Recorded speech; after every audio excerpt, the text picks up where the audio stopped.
vamos a hablar un poquito de lo que se trata, o sea, qué es la patología o cómo hacemos la patología del carcinoma de mama durante el embarazo.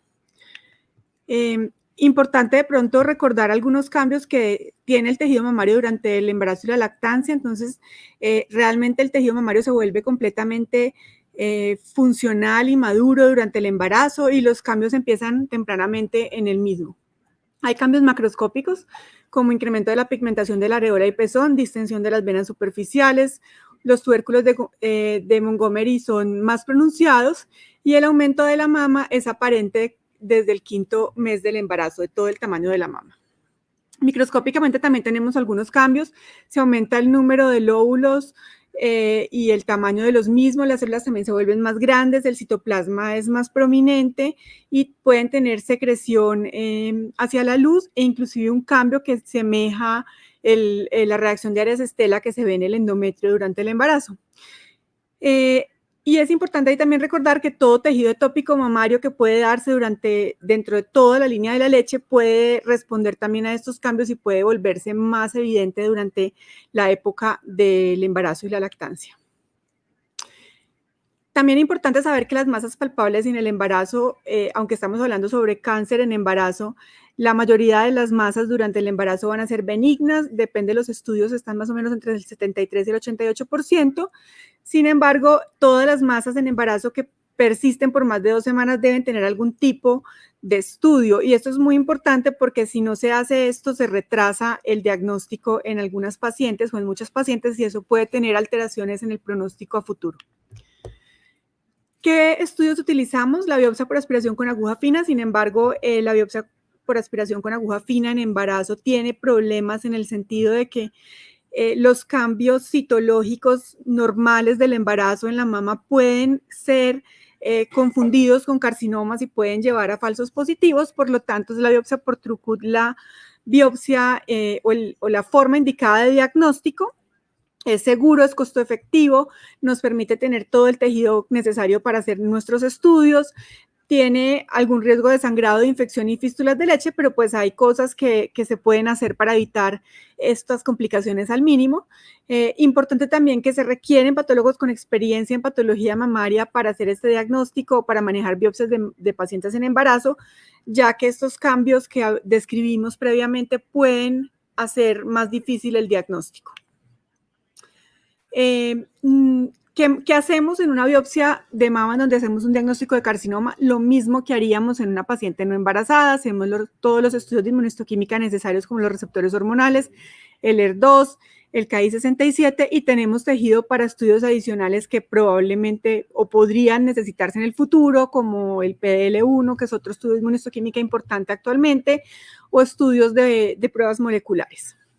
En cuanto a los especímenes quirúrgicos, igual los manejamos de forma similar a las pacientes no embarazadas. Estoy hablando de las mastectomías o las cuadrantectomías, pues las cirugías conservadoras, y lo mismo con los ganglios linfáticos.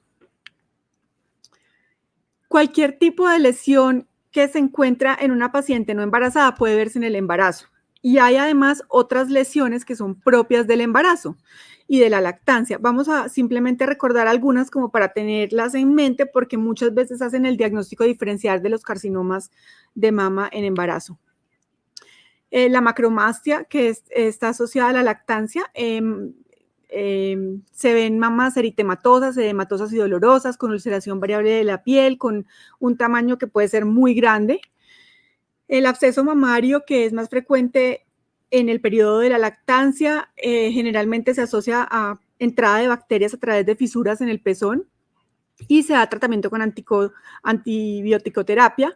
En las pacientes que no responden o que persisten en el tiempo con estas lesiones, en algunos casos pueden requerir biopsia de la pared para descartar una lesión neoplásica asociada. El adenoma de la lactancia, que es una masa palpable que se da durante el embarazo o la lactancia, es circunscrita, es tejido mamario normal con cambios por secreción de la lactancia, lo que llamamos lactacionales, aunque después ese término es una traducción un poco abrupta del inglés al español, pero no tengo una mejor en este momento, y característicamente cambia de tamaño antes y después de que la mamá lacte. Entonces esto es una clave que puede ayudarnos a diferenciarlo. y es una masa muy bien circunscrita.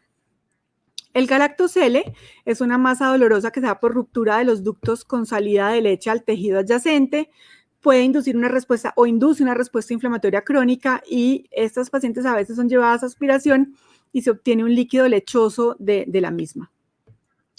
El infarto, entonces, también hay que tener en cuenta que algunas lesiones, pues el tejido mamario también, pero más que todo las lesiones benignas preexistentes pueden infartarse durante el embarazo.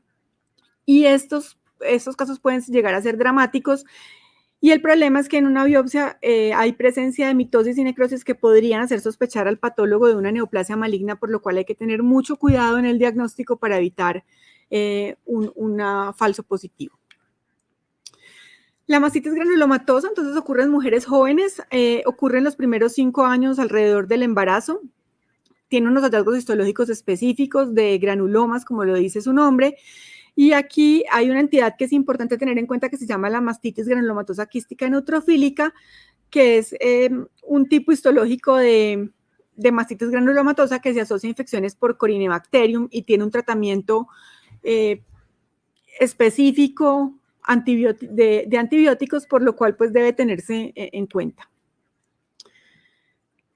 Como ya dijo el doctor Torres, en el embarazo pues se puede asociar la malignidad, principalmente cáncer de mama y cáncer de cérvix, son las principales. Ahí están las otras posibilidades en un estudio relativamente reciente que miró cómo era la incidencia de cáncer en embarazo, cuánto se hacía la preservación de la fertilidad y cómo era el diagnóstico postnatal de cáncer.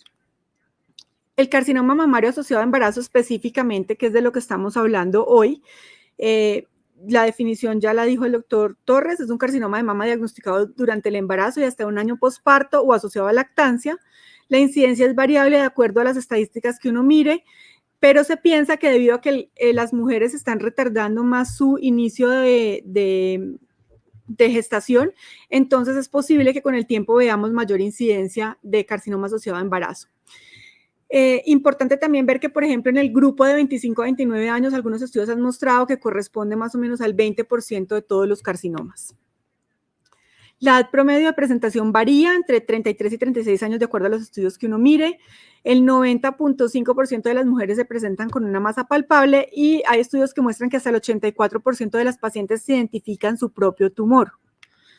Hay evidencia también que sugiere que los tumores diagnosticados en el embarazo y alrededor del parto tienen características pronósticas adversas como un mayor tamaño, una diseminación local mayor, negatividad para receptores de estrógenos y progestágenos. Sin embargo, cuando estos estudios se ajustan a la edad comparados con pacientes con cáncer de mama de similares edades, estos hallazgos son más o menos los similares a los que se encuentran en estas pacientes. En este estudio, las características del carcinoma mamario asociado a embarazo tenían un tamaño promedio tumoral de 5.5 centímetros, el 63.1% de las pacientes se presentaron con metástasis axilares, receptores de estrógenos y progestágenos fueron negativos hasta en el 45.7%, lo cual es muy alto porque sabemos que hasta el 70 o más del 70% de los carcinomas mamarios normalmente son positivos para receptores hormonales y el ER12 fue positivo en el 30% de las pacientes. En este otro estudio donde miraron la distribución de los subtipos moleculares, entonces vieron cómo los luminales A eran del 17% en las pacientes embarazadas versus 43% en las mujeres no embarazadas, nulíparas específicamente. Los luminales B eran 30% versus el 48% en las pacientes nulíparas, el ER2 13% versus 2% en las pacientes nulíparas y el tipo basal, usualmente triple negativo, 39% versus 7%. Entonces vemos que la distribución de los subtipos es un poco diferente a la que vemos en la población general, sin embargo sí se parece a la distribución de los carcinomas en pacientes jóvenes. En este otro estudio, que es un estudio del 2003 del MD Anderson, en donde ellos encontraron solamente 39 pacientes porque pues realmente no es una patología tan frecuente, la edad media de presentación fue 33 años con un una distribución entre los 24 y 44 años. El tamaño promedio fue de 4.5 centímetros y ahí están los estadios en que se encontraron las pacientes. La mayoría de las pacientes estaban en estadio 2 y 3. La histología fue de carcinoma ductal infiltrante de alto grado, es lo que ahora también llamamos carcinoma infiltrante de tipo no especial, es lo mismo. En la mayoría de las pacientes, la invasión vascular se vio en la mayoría de las pacientes, carcinoma ductal in situ en el 72% y en todas fue carcinoma ductal in situ de alto grado.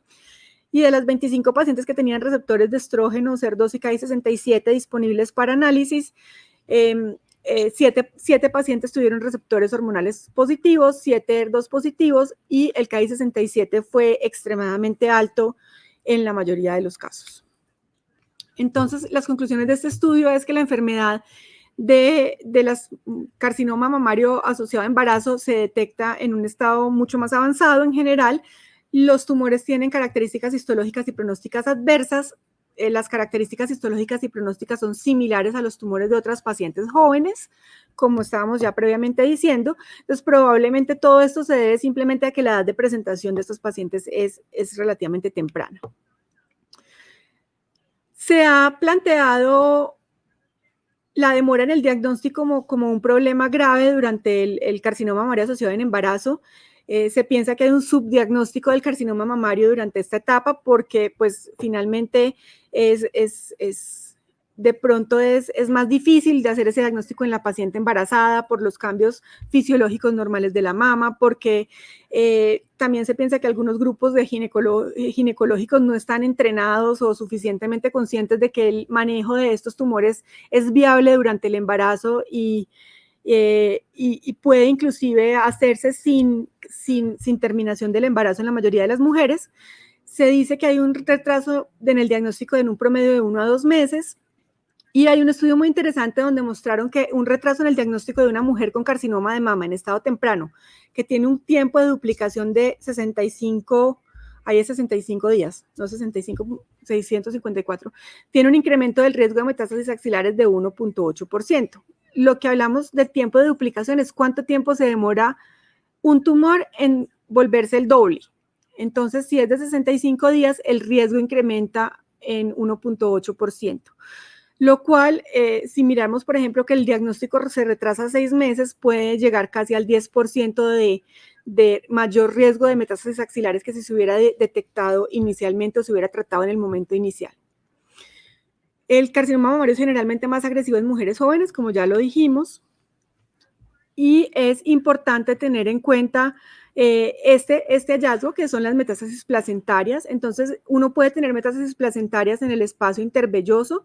Generalmente no hay transmisión al feto porque, pues eso es importante saberlo porque puede haber metástasis dentro de la placenta, pero no hay transmisión al feto. Y es por eso que también es muy importante que las placentas de todas las mamás con carcinoma mamario sean diagnosticado antes o durante el embarazo, sean estudiadas histológicamente para detectar estas lesiones que aunque son raras, pues es interesante y es bueno también aprender sobre ellas y mirar. También puede implicar que esta paciente probablemente tiene metástasis fuera de la placenta, además de lo que se ve en la placenta. Pues esta es una foto de un FISH, de una hibridación in situ para ER2, en donde está positivo. Y mi tema pues era un poco corto, pero es importante recalcar algunas conclusiones. Entonces decir que el carcinoma mamario asociado a embarazo es muy similar al carcinoma mamario de pacientes de edad similar no embarazadas, que lo podemos manejar desde el punto de vista patológico de forma similar.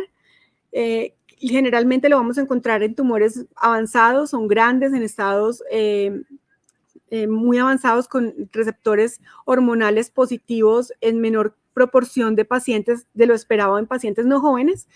Debe tratar de evitarse el retraso en el diagnóstico. Se requiere un diagnóstico histológico completo y, como dijimos, es mucho mejor usar una biopsia por Trucut que una biopsia por aspiración porque evitamos los riesgos de falsos positivos y porque además tenemos tejido suficiente para los demás estudios como los receptores hormonales, el ER2, el Ki67 y otros que se puedan necesitar en el proceso. Y es muy importante tener en cuenta los diagnósticos diferenciales para evitar falsos positivos y es por eso que es importante también contar con un equipo de patología que tenga experiencia adecuada en el diagnóstico de patología mamaria para evitar esos problemas.